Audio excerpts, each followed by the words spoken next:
The U.S. does not extend foreign aid to Israel. Rather, the U.S. makes an annual investment in Israel.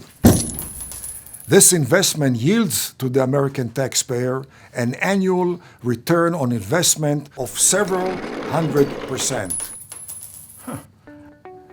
Is that a fact? While Israel is a most grateful recipient of a few hundred U.S. military systems, it serves as the battle-tested, cost-effective laboratory of the U.S. defense and aerospace industries, which employ directly and indirectly 3.5 million Americans. Moreover, Israel's defense forces serve as the laboratory of the U.S. armed forces, enhancing their performance on the battlefield. For instance, Israel's Air Force flies the Lockheed Martin manufactured F-16 and F-35 combat aircraft, providing the U.S. manufacturer and Air Force on a daily basis lessons involving operations, maintenance, and repairs. These lessons are integrated into a multitude of upgrades for the next generation of the aircraft, bolstering the performance of the U.S. manufacturer and Air Force. In fact, the F-16 has been improved by several hundred Israeli-driven upgrades involving the cockpit, fire control, wings, fuel tanks, etc.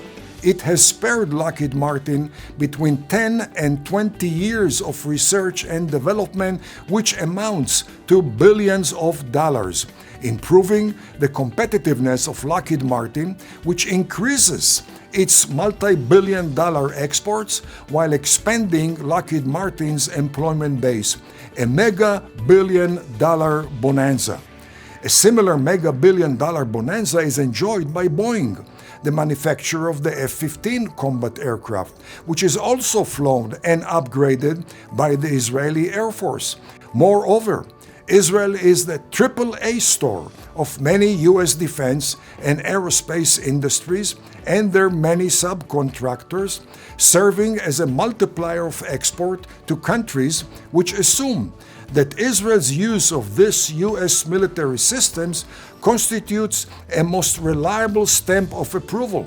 Furthermore, Israel shares with the U.S. military and counterterrorism agencies its battle tactics against conventional military forces and terrorists, which are mutual threats to the U.S. and Israel, equipped with Russian, Chinese, and Iranian military systems.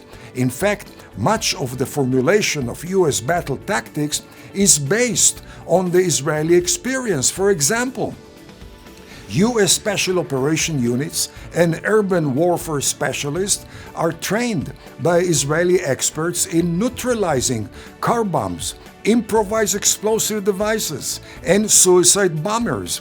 In addition, U.S. combat pilots benefit greatly from joint maneuvers with the highly experienced Israeli combat pilots who always fly under do-or-die state of mind and therefore are forced to maneuver more creatively and audaciously, stretching the capabilities of the U.S.-made combat aircraft to new dimensions.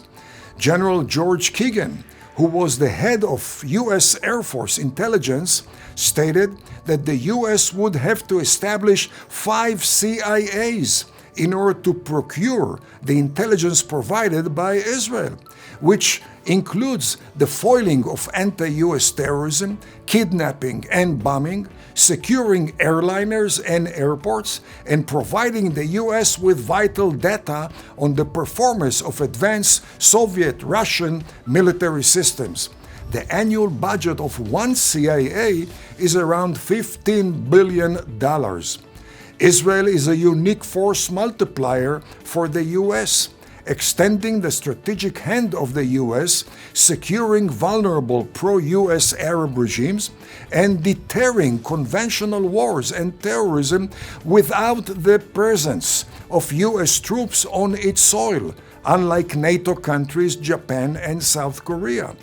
General Alexander Haig, who was NATO's Supreme Commander and U.S. Secretary of State, and Admiral Elmo Zumwalt, asserted that Israel is the largest U.S. aircraft carrier, which does not require American soldiers on board, cannot be sunk, and is deployed in a most critical region, sparing the U.S. the need to manufacture, deploy, and maintain a few more real aircraft carriers and additional ground divisions, which would cost the U.S. taxpayer some $15 billion annually.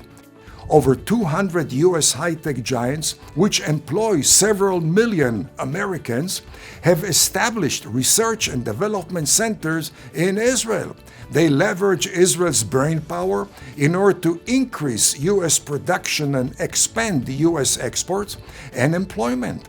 Just like the defense industries, the U.S. commercial industries have realized that Israel is a critical partner in sustaining their edge over China, Russia, Europe, and Japan in the development and manufacturing of game-changing technologies. In conclusion, U.S.-Israel strategic relations constitute a classic case of a mutually beneficial two-way street, which enhances the economy and defense of both countries, benefiting Israel and American taxpayers alike.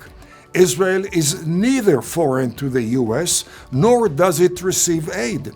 Israel is a beneficiary of an annual U.S. investment, which yields to the U.S. taxpayer a few 100% annual return on investment.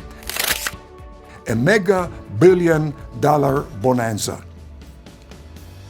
Thank you for watching. Please like and subscribe. Be sure to hit the notification button for more videos.